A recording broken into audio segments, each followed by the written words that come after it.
You ever notice how peace never lasts long when you finally find it?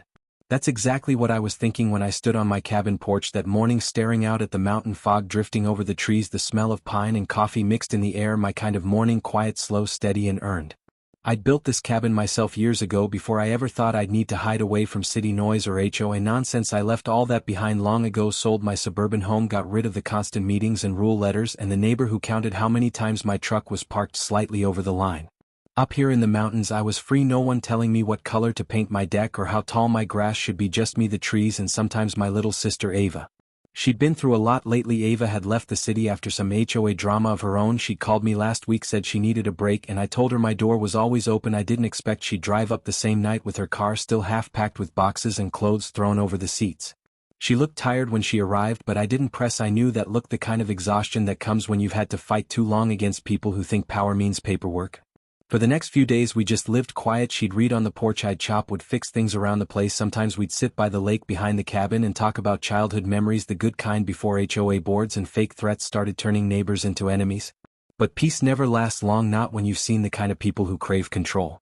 It was about 9 in the morning when I heard the crunch of gravel tires coming up my long dirt driveway. Nobody came up here uninvited. The cabin was 5 miles off the main road, and the only visitors I ever got were delivery trucks or the occasional lost hiker. I walked out to the porch, coffee mug in hand. 2 SUVs, black tinted windows, slow and deliberate, pulled up in front of the cabin. My gut tightened. The vehicles were unmarked but clean, too clean for mountain travel, the kind you use when you want to look official. Ava stepped out behind me, still holding her book, her brow furrowed when she saw the doors open. 4 men stepped out wearing navy blue jackets that said HOA enforcement on the back in big white letters. Each wore badges on lanyards, shiny and new. The tallest one, with gray hair and sunglasses, walked straight toward me like he owned the land. "Morning, sir," he said, voice stiff. "We're here on behalf of the Lakeview Homeowners Association. We've got a warrant for your sister's arrest for noncompliance and trespassing on restricted HOA property." I stared at him for a long second, then I laughed because I thought it had to be a joke. "You drove all the way up here for an HOA warrant?" I said. "Buddy, you're a long way from the city." He didn't smile. He held up a folder with papers and pointed to Ava.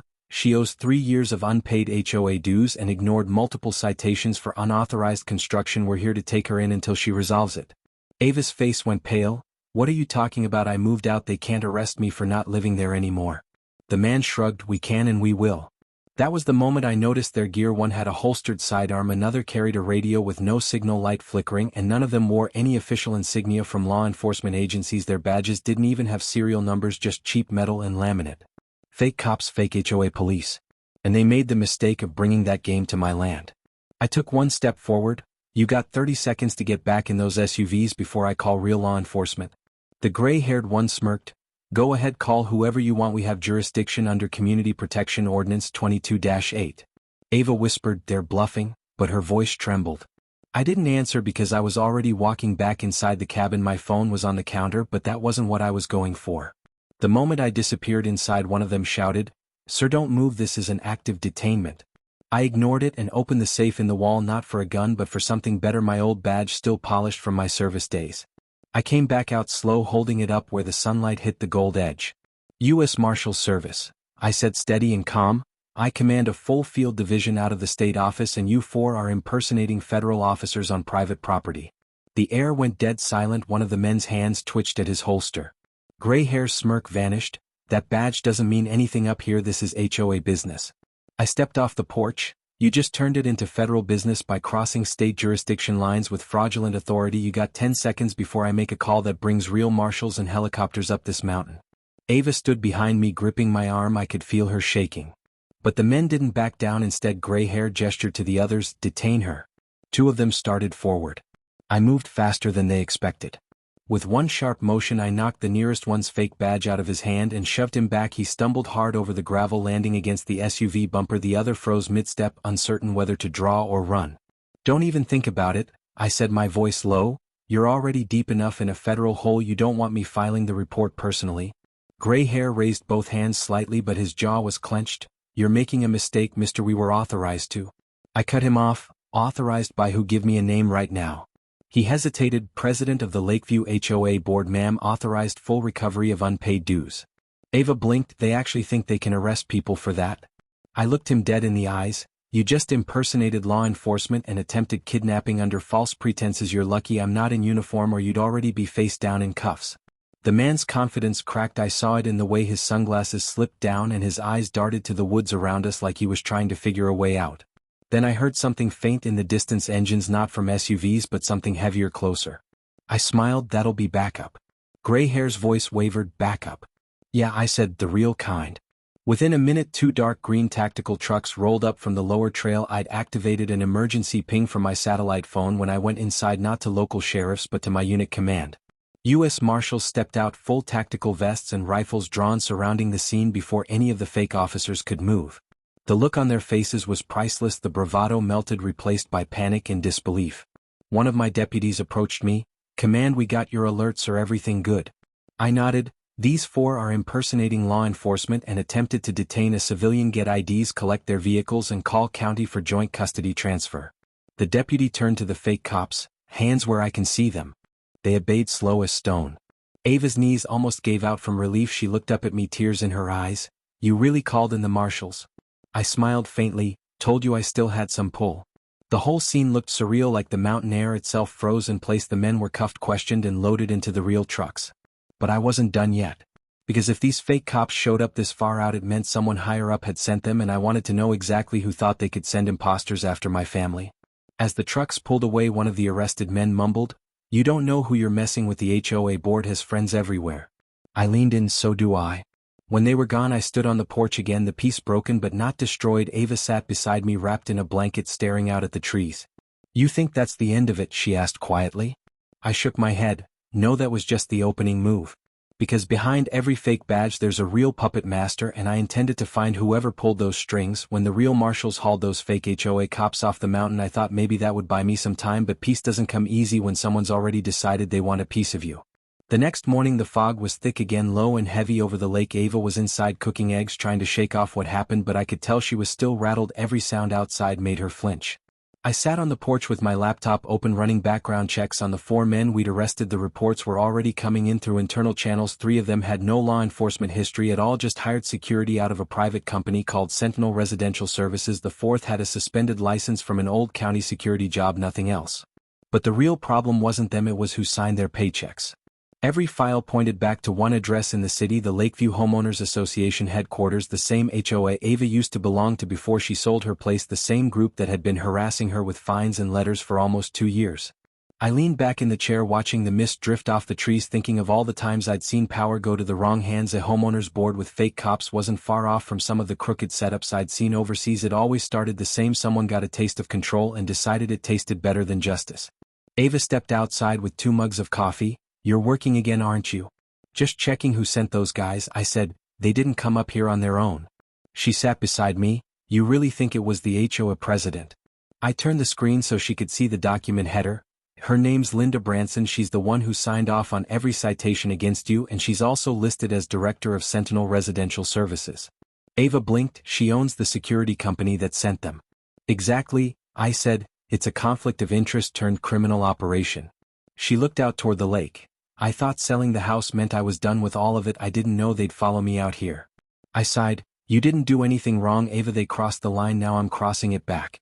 By noon I'd made a few calls to contacts in the city, not official requests, just quiet favors, old friends from service who owed me or just trusted me enough not to ask questions. They told me that Lakeview HOA had been in the news a few months back for shady accounting and aggressive enforcement tactics. A few homeowners had even reported intimidation by uniformed officers who weren't actually police, but nothing had stuck. Every complaint mysteriously disappeared from county records. That was the kind of pattern that didn't happen by accident. Around 3 that afternoon, a black SUV I did recognize pulled up the drive. It was Deputy Marshal Carter, one of my best men and closest friends. He climbed out and handed me a folder. "You're not gonna like this, boss," he said. "We traced the uniforms those guys were wearing. They were ordered through a government supplier by a county official in Lakeview's municipal office, someone with clearance." "Name?" I asked. He flipped the folder open. "Councilman Peter Rhodes." I frowned. I knew that name. He used to be on the Public Safety Committee for the state and had been quietly forced out after accusations of bribery, but now he was apparently running logistics for the HOA security division. That meant the corruption wasn't just neighborhood level anymore, it ran through City Hall. Carter watched my expression. "You thinking what I'm thinking?" "Yeah," I said. "We're not dealing with an HOA problem, we're dealing with a network using HOA law as cover to extort property owners." He nodded. "How you want to handle it?" "Quietly for now," I said. "If they know we're coming, they'll bury everything." That night I barely slept. I sat at the cabin table sketching out what little I knew on a map: the HOA headquarters downtown, the Sentinel office 2 blocks away, the council building where roads worked. Everything formed a triangle with Ava right in the center of it. They targeted her because she fought back once before. She'd refused to pay a bogus assessment fee when she lived there and took them to small claims court. They lost, but now it looked like they wanted revenge disguised as law enforcement. By morning I'd made my choice. I wasn't waiting for subpoenas or press conferences. I was going straight to the source. I told Ava to stay put. I left her my spare sat phone and a code phrase if anything went wrong. She didn't like it, but she knew there was no talking me out of it. The drive down from the mountains took 3 hours. The road wound through forests and old farmland until the skyline of Lakeview rose in the distance, all glass towers and planned communities, neat to the point of unnatural perfection. I parked a few blocks away from the HOA building, a wide gray office with blue banners reading "Community Compliance and Integrity." I almost laughed at the irony. Inside the lobby, a receptionist looked up from her desk and smiled, the kind of smile that's polite but practiced. "Good afternoon, sir. Do you have an appointment?" "Not exactly," I said. "I'm here to speak with Linda Branson. She's in a meeting right now. May I ask your name?" "Tell her it's Marshall Hayes. She'll want to clear her schedule." The receptionist's fingers froze mid-type. She glanced up again, eyes wide. "Did you say Marshall?" "That's right," I said. Within minutes 2 security guards came out of the elevator, not the fake kind. These were clean suits and earpieces, real professionals, but nervous. They escorted me upstairs anyway, straight to a conference room where Linda Branson was waiting behind a long glass table. She was in her 50s, crisp suit, silver hair, sharp eyes. Her tone was honeyed when she spoke. "Marshall Hayes, what a surprise. We were just reviewing the unfortunate misunderstanding at your cabin." "Misunderstanding?" I repeated. 4 armed men impersonating police and attempting to kidnap a civilian is what you call a misunderstanding. Her smile didn't move. "They exceeded their authority. We've already terminated their contracts. I assure you the HOA takes full responsibility." I leaned forward. "You own Sentinel Residential. You're the one who sent them."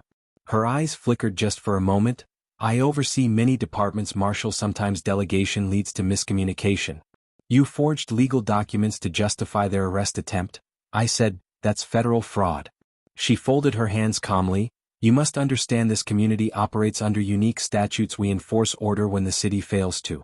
"By pretending to be cops," I said. "By protecting property values," she corrected. "People like your sister make communities unsafe when they defy rules. It breeds chaos." I almost laughed. "You think my sister is a threat?"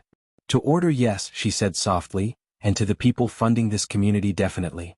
That was the slip I needed. Funding someone was bankrolling her operation beyond HOA dues. I stood up. "We're done here." But before I reached the door she said something that made me stop.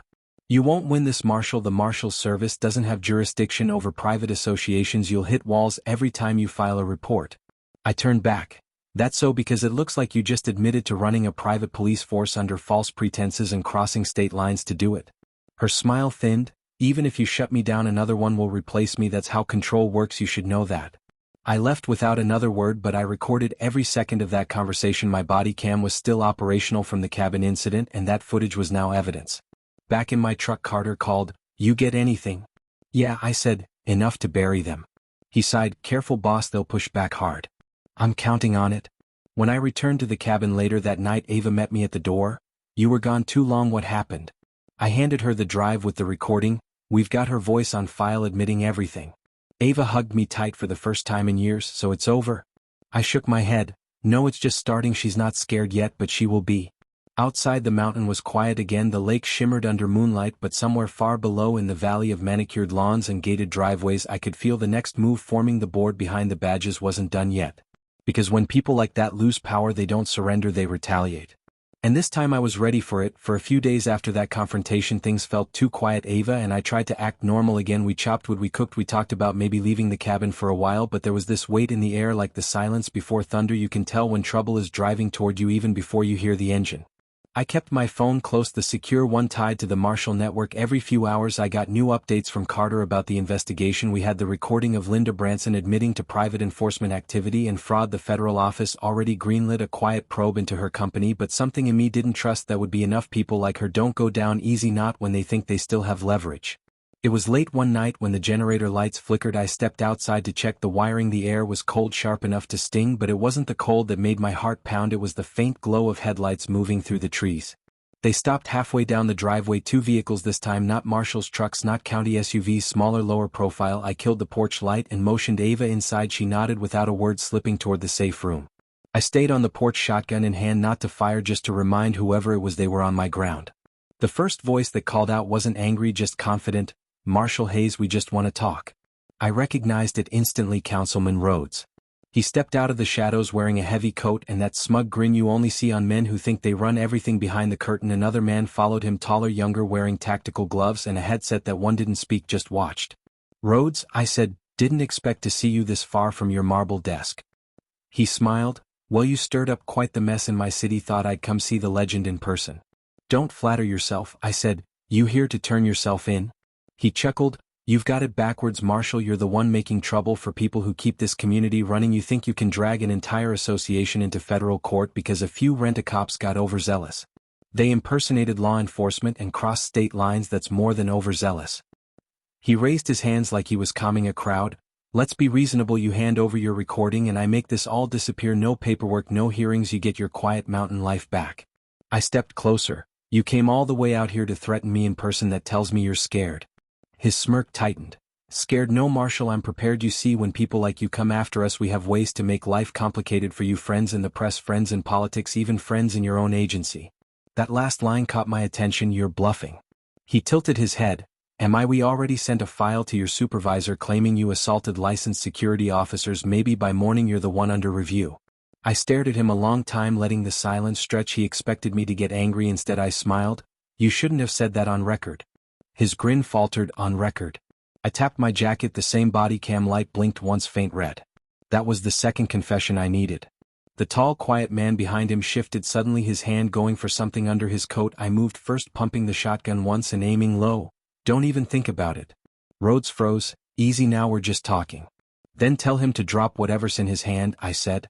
The man hesitated, then slowly pulled out not a weapon but a signal jammer, portable, military grade. "So they'd come to cut my comms." "You bring a jammer to a conversation?" I asked. "That's cute." Rhodes swallowed hard. "You don't understand how deep this goes, Marshal. You're poking at something bigger than an HOA. You're threatening people with real money on the line." I lowered the shotgun just slightly. "Then maybe they should have stayed out of federal territory." That was when the lights from the tree-line exploded, white flood beams sweeping across the driveway. Multiple vehicles rolled in from both sides, tires crunching, dirt, radios crackling. Rhodes spun. "What the hell?" I smiled again. "That would be my backup. You didn't think I'd turn off the tracker when I came outside, did you?" Marshal units poured out, flanking the property. Carter at the front, rifle up. Everyone down, hands visible. Rhodes shouted over the noise, "You can't do this. We're protected by city charter." Carter laughed. "Not anymore. You crossed federal jurisdiction when you impersonated officers and tampered with interstate property records. We've got warrants for all of it." The tall man tried to run, made it 3 steps before 2 deputies tackled him into the mud. Rhodes didn't resist. He just stood there staring at me like he couldn't believe the script had flipped so fast. I walked up close enough for him to smell the pine smoke on my jacket. "You wanted to see the legend up close, Rhodes. Now you're part of the story." He glared. "You think this ends with me? It doesn't. Branson will spin this. She's untouchable." I nodded. "Maybe, but tonight she's alone without her fixer." Carter hauled him toward the trucks and I followed until the last light disappeared down the road. Ava stepped out, then eyes wide. "They were really here?" "Yeah," I said, "but not anymore." The next morning we drove down together to the city for the hearings. The marshal's office was swarming with press vans and lawyers, but I kept my head down. The recordings from both encounters were already in evidence. The district attorney himself took one look and ordered immediate warrants for Branson's arrest on charges of conspiracy, fraud, and impersonation of federal authority. When they brought her in, she didn't look like the calm, composed executive I'd seen before. Her eyes were wild, her voice sharp.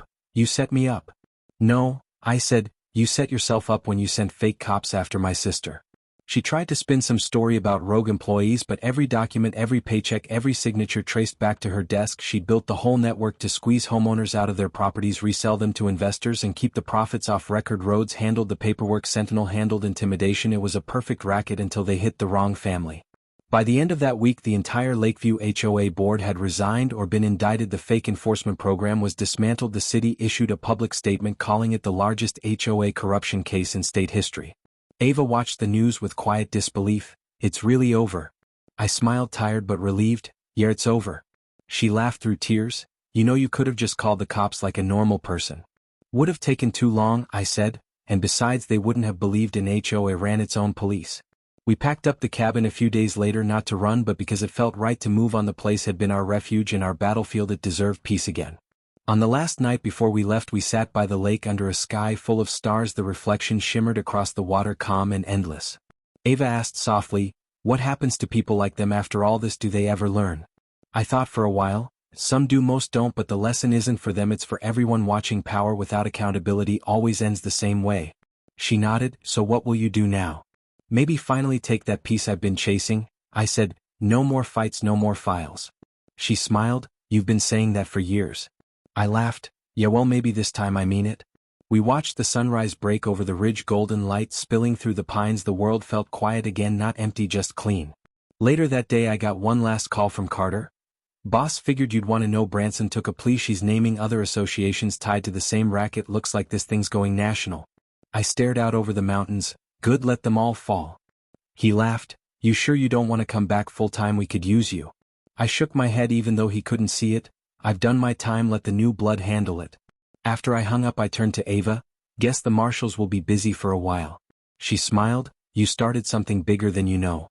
Maybe she was right, but for the first time in a long while I didn't feel the need to chase it. The fight had found me. I'd finished it. That was enough. As we drove away from the cabin, the trees thinned and the road opened wide. I looked in the rearview mirror at the lake one last time. That place had seen fear and justice both. It reminded me of one truth I'd learned over years of service and one night of chaos. Evil always wears a badge, whether it's real or fake, but real authority, the kind that comes from protecting, not controlling, never needs to prove itself. And somewhere deep in those mountains the echo of that truth would stay long after we were gone. Because when fake cops came for my sister, they didn't know who they were dealing with. And they sure didn't know that sometimes the quiet man on the mountain commands the U.S. Marshals, and that's how fake HOA cops learned the hard way. You don't mess with family, especially not mine. If you like this story, hit that like button right now, it helps more than you know. Subscribe for more wild real-life dramas just like this. And don't forget to drop a comment. Tell me what you'd have done if fake cops showed up at your door. See you in the next one.